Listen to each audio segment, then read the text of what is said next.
जय हिंद गाइस। मैं धर्मेंद्र कुमार दुबे अपने यूट्यूब चैनल पर आपका स्वागत करते हैं। अब एक हम बड़ी इंपॉर्टेंट मुद्दे की बात करने जा रहे हैं। बेसिकली जो हमारा गेट का एग्जाम जो है फरवरी में जो होने जा रहा है, जो प्रस्तावित है, उसके लिए हमने 20-25 डेज का एक मास्टर प्लान बनाया है कि आप गेट एग्जाम में कैसे सफल हो। राइट, कि सफलता जो है वो नियर अबाउट श्योर हो जाए। मतलब 100% तो कोई रूल कानून नहीं है जो दावा कर दे ऐसा ही होगा, लेकिन कुछ नियम कानून ऐसे हैं जिनका आप पालन अगर करते हैं तो आपके सिलेक्शंस का जो चांस है ना, वो मैक्सिमाइज हो जाता है। और एग्जाम में यही करना है कि हमारा सिलेक्शंस मैक्सिमाइज हो जाए, यानी हम एक अच्छे स्कोर के साथ गेट एग्जामिनेशंस क्वालिफाई करें। उसके साथ हमें क्या करना है इस 20-25 दिन में और क्या नहीं करना है, ये चीज दिमाग में रहनी चाहिए। तो आज हम उसी मुद्दे पे बात करने जा रहे हैं। तो अभी तक आपने मेरे चैनल को सब्सक्राइब नहीं किया है, प्लीज इसको सब्सक्राइब करिए और इस वीडियो लेक्चर को ज्यादा से ज्यादा शेयर करिए। चलते हैं डू दिस, कि क्या करना है, कि जो बचे हुए जो मेरे दिन हैं जो बहुत इंपॉर्टेंट है, इसमें क्या करना है। पहला काम आपको करना यह है कि daily revision of the result. जो रिजल्ट्स हैं उस रिजल्ट्स को पर डे आपको रिवाइज करना है। मतलब क्या है कि जैसे आपने कोई टॉपिक उठा ली, ग्रुप की मान लीजिए आपने ग्रुप की टॉपिक उठा ली। अब ग्रुप के जितने रिजल्ट्स हैं उसको पर डे आप पढ़ें। राइट, उसके बाद जैसे रिंग आ गया, रिंग के रिजल्ट को पढ़ें। रियल एनालिसिस का कोई चैप्टर है, उसको आप रिजल्ट को रिवाइज करें। और रिजल्ट जो इम्पोर्टेंट हैं उनको बार बार आप जो है ना कॉपी पे आप लिखते रहें। तो ये एक रिवीजन का बड़ा बेस्ट रूल है कि रिजल्ट आप पढ़े हैं, अच्छी ओके बात है, उस रिजल्ट को आप कॉपी पे जरूर लिखें। तो जब आप एग्जामिनेशन हॉल में बैठेंगे ना, तो जिस स्टूडेंट को रिजल्ट क्या लिखा था क्या नहीं लिखा था, वो जो प्रॉब्लम होती है ना लिखने से, वो प्रॉब्लम मिनिमाइज हो जाती है। तो daily revision of the result जरूरी है। रिजल्ट को आप कॉपी पे जरूर लिखें, पढ़ने के साथ साथ जरूर लिखें। इसका आपको बेनिफिट एग्जाम में पक्का मिलेगा। दूसरा क्या है कि develop your skill to solve question with the help of the concept of the results. Questions जो है ना वो ज्यादा से ज्यादा आप सॉल्व करने की टेक्निक क्या होनी चाहिए, वैसे स्किल डेवलप करेंगे। सेकंड पॉइंट्स बहुत इंपॉर्टेंट पॉइंट। आप जब क्वेश्चंस को सॉल्व कर रहे हैं तो ये देखें कि आप क्वेश्चंस को सॉल्व कैसे कर रहे हैं। आप क्वेश्चंस को पढ़िए, रिजल्ट को रिकॉल करिए कि किस रिजल्ट पे क्वेश्चंस को डेवलप किया गया है। अब उस रिजल्ट को आपको कैसे अप्लाई करना है ये आपको सीखना है। अगर ये आप सीख लेते हैं तो इस स्तर के एग्जाम के किसी भी क्वेश्चंस को सॉल्व करने की टेक्निक आपके पास हो जाएगी।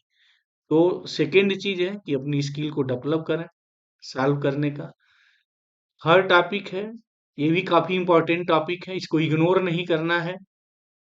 मोर focus on highest weighted topics. अब गेट एग्जामिनेशंस में आप देखें कि कौन सी ऐसी टॉपिक्स है जिनसे क्वेश्चंस बहुत ज्यादा आते हैं, उनको आपको छोड़ना नहीं है, चाहे वो इजी हो या टफ हो। वैसे हर जो यूनिट्स का कुछ पार्ट्स टफ है, कुछ पार्ट्स इजी है। तो जिसका मैक्सिमम वेटेज हमारा गेट एग्जामिनेशन में है उसको आपको मिस नहीं करना है। अगर आप इस चीज को और पॉइंट को आप मिस करते हैं तो आपकी जो निकालने की जो रेट है ना जो सक्सेस की, वो बहुत मिनिमम हो जाएगी। ये बात हमेशा ध्यान में रखें। गेट एग्जामिनेशंस में किस टॉपिक्स पे ज्यादा क्वेश्चंस पूछे जाते हैं, उस टॉपिक को आप बार बार पढ़ें, आप उसको कमांड करने का प्रयास करें। फोर्थ एंड लास्ट क्या है जिसको आपको करना है, solve more and more new questions. ये जो फोर है और जो सेकंड है ना, ये इनवर्सली प्रोपोर्शनल है। ये नेसेसरी एंड सफिशिएंट है, इफ एंड ओनली इफ है मैथमेटिक्स की दुनिया में अगर बात करें। आपकी स्किल डेवलप तभी होगी क्वेश्चन सॉल्व करने की जब आप न्यू क्वेश्चंस जहां भी कहीं मिले, न्यू क्वेश्चंस, राइट, किसी बुक की एक्सरसाइज का है या कोई मॉक टेस्ट ले रहा है उसका है, कहीं से जो नए क्वेश्चन जो फ्रेमवर्क हैं उसको आप जरूर सॉल्व करें। पीवाईक्यू तो सब लोग सॉल्व करते ही हैं, कोई बात नहीं, बट आप जो नए क्वेश्चन जो मिलते हैं उनको जरूर आप सॉल्व करें। अगर नहीं आ रहा है तो एक बार दो बार तीन बार उसको आप ट्राई करें और देखें इसमें से कौन से रिजल्ट का हम यूज करके इस क्वेश्चंस को सॉल्व करते हैं। राइट, तो अगर आप नए क्वेश्चंस को सॉल्व करते हैं ना, तो जो क्वेश्चन सॉल्व करने की जो टेक्निक है with the help of the result, वो आपकी बढ़ने लगेगी। यहाँ रट्टा मार्फिकेशंस की बात नहीं है ना कि स्टेट एंड प्रूफ करना है, यहाँ स्टेट एंड प्रूफ नहीं करना है, रिजल्ट को यूज करते हुए क्वेश्चंस को सॉल्व करना है। मतलब कि जो हमारे रिजल्ट्स हैं हम उसको कैसे अप्लाई करेंगे, हम ये चीज सीखते हैं। और ये तभी होगा जब ज्यादा से ज्यादा आप नए क्वेश्चंस को लगाएंगे। तो ये जो चार चीजें हैं, ये मास्टर प्लान है जो बचे हुए मेरे दिन हैं, इसको आपको अप्लाई ही करना है। अगर आप सफलता अपनी सुनिश्चित करना चाह रहे हैं, तो हमने जो 4 पॉइंट्स बताए हैं, ये आप ज़रूर इसका पालन करें। डेफ़िनेटली आपको एग्ज़ामिनेशन हॉल में फ़ायदा मिलेगा। क्या नहीं करना है, उसमें पहली चीज़ है avoiding the prepare of whole syllabus. देखा जाता है कि स्टूडेंट्स लास्ट क्षण में वो जल्दी से जल्दी पूरा सिलेबस कवर करने का प्रयास करता है। अरे भाई साहब, आप पूरा सिलेबस क्यों कवर करने जा रहे हैं? यहाँ आपको फुल मार्क्स थोड़ी लेना है।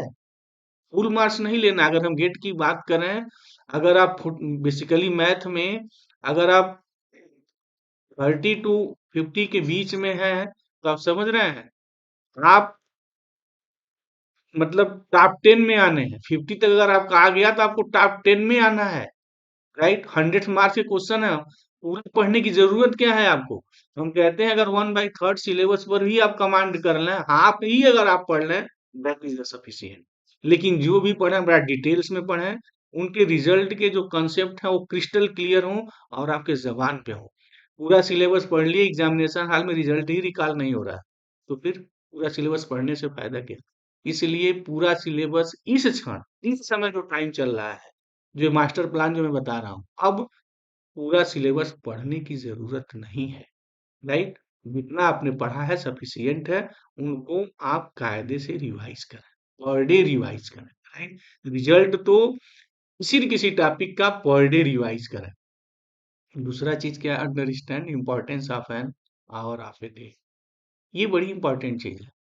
ये जो सेकेंड पॉइंट्स लिखा गया और सबके लिए इंपॉर्टेंट है कि आप जो पर डे का जो 1 आवर है आप कैसे स्पेंड कर रहे हैं। क्या आप एक्चुअल में एग्जाम निकालना चाह रहे हैं, या वो जिज्ञासा आपके अंदर है कि नहीं मुझे एग्जाम को निकालना है, इन किन प्रकारेण मुझे सफल होना है। तो फिर पर डे का जो 1 घंटा है ना, उसकी कीमत को आप समझिए। आप फुल ढंग से इन्वेस्ट करिए। अब एक एक घंटा आपके लिए इम्पोर्टेंस है। ये जो हमारा टाइम आ रहा है ना गेट एग्जामिनेशंस का, जो कि 25 दिन रह गए हैं, उसके अब एक एक घंटे इम्पोर्टेंस है। एक एक घंटे को आपकी पूरी उसको आपको कीमत लेनी है। Third, try to avoid each and everything that are disturbing element in your life. अब इस समय उन सारी चीजों से दूर हो जाइए जो आपकी लाइफ में डिस्टर्ब क्रिएट करते हैं। वैसे तो संभव नहीं है, बट हम प्रयास कर सकते हैं। जो डिस्टर्बिंग एलिमेंट हैं, जो डिस्ट्रैक्ट करते हैं माइंड को, उनसे थोड़ी आप दूरी बना लें। इस समय ये बहुत जरूरी है, क्योंकि ये जो टाइम चल रहा है, this is the golden period of your life. और इसमें एक एक घंटे की जो कीमत है ना, प्लीज उसको आप सीरियसली समझें। फोर्थ क्या है, spend minimum time on social media. वैसे तो अब इस समय ये कहना कि आप सोशल मीडिया पे बिल्कुल टाइम ही मत दीजिए, बकवास की बातें हैं, व्यर्थ की बातें हैं। संभव ऐसा नहीं है, बट आप मिनिमाइज कर सकते हैं। आप आधा घंटा पौन घंटा से ज्यादा सोशल मीडिया पे न रहें, मिनिमम टाइम को स्पेंड करें। या अगर उसमें है तो ट्रूथफुल जो है आप उसका यूज करें। राइट, अपने टाइम को आप व्यर्थ न गंवाएं। कहने का हमारा मतलब है कि फोर्थ पॉइंट को भी ध्यान में रखना है कि आपको मिनिमम टाइम वहां स्पेंड करना है। अगर ये सब सारी चीजें आप कर रहे हैं ना, तो सफलता की जो सक्सेस सफलता का जो सक्सेस है ना, वो बढ़ जाता है। अब रही बात सेकंड और फोर्थ कैसे मिलेगा आपको, तो इसके लिए ऑलरेडी हम मॉक टेस्ट चला रहे हैं। अगर आप ध्यान दें तो ऑलरेडी मॉक टेस्ट हमारे चल रहे हैं। और ये जो मेरे मॉक टेस्ट चल रहे हैं,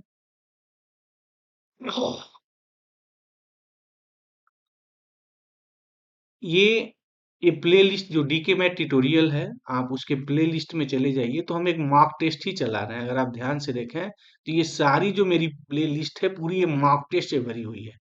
और हम इसमें मॉक टेस्ट शुरू भी किए हैं। राइट, तो उस मॉक टेस्ट को आप आए ऑन टाइम अटेंड करें। अगर नहीं आप कर पाए किसी कारणवश, तो जितने हमने मॉक टेस्ट लिए हैं, इस सारे क्वेश्चंस को आप सॉल्व करने का प्रयास करें। ये नए क्वेश्चंस फ्रेमवर्क हैं, और ऐसे क्वेश्चंस आप सॉल्व करेंगे तो आपका जो एक कॉन्फिडेंस लेवल है ना वो बूस्टअप करेगा। तो इस समय का ये मॉक टेस्ट सीरीज है। इसके बाद एक जून की भी हमने चलाई थी बेसिकली CSIR नेट के लिए, तो वो आपके लिए भी पूरी हेल्पफुल है वो भी। इसको भी आप लोग ध्यान से देख लें, हमने भी ये मॉक टेस्ट पूरा चलाया है। 3 घंटे का एक एफएलटी हुई थी, राइट? तो इसको भी आप ध्यान से देख लें। इसको भी आप जो है एक-एक क्वेश्चंस को सॉल्व करें। तो ये जो हमने सेकंड और जो फोर्थ पॉइंट बताया था ना, जो स्किल डेवलप होगी रिजल्ट को हम कैसे यूज करते हैं, कैसे सॉल्व करते हैं, डेफिनिटली अगर ऐसा आप मॉक टेस्ट ज्यादा से ज्यादा क्वेश्चन सॉल्व करते हैं, और हमने बहुत सारे मॉक टेस्ट लिए हैं, इतना अगर क्वेश्चन आप सॉल्व करके जाते हैं, तो आपकी सफलता जो है ना डेफिनेटली बढ़ जाएगी। ये कम नहीं होगी, ये मान के चलिए। और आप मैथमेटिक्स सीख जाएंगे। हमने जो मॉक टेस्ट लिए हैं, इसको आप क्वेश्चन सॉल्व करके देखिए कि ये जो क्वेश्चन है और जो आपका गेट का स्टैंडर्ड है उससे कहीं कम नहीं है, उससे ज्यादा ही है। तो अगर ये मॉक टेस्ट आप सॉल्व करते हैं, तो आपकी सफलता जो है सुनिश्चित होगी। दूसरी एक बात हम ये कह रहे हैं कि अगर आप मेरे साथ जुड़ना चाहते हैं, राइट, जैसे हम ऑल इंडिया टेस्ट सीरीज चला रहे हैं CSIR नेट के लिए, गेट के लिए, तो ये हमारा रजिस्ट्रेशन प्रोसेस है, बिल्कुल फ्री ऑफ कास्ट है। हम जो मॉक टेस्ट रखे हैं उसका कोई कीमत नहीं रखे हैं। रजिस्ट्रेशंस हम कैसे करेंगे?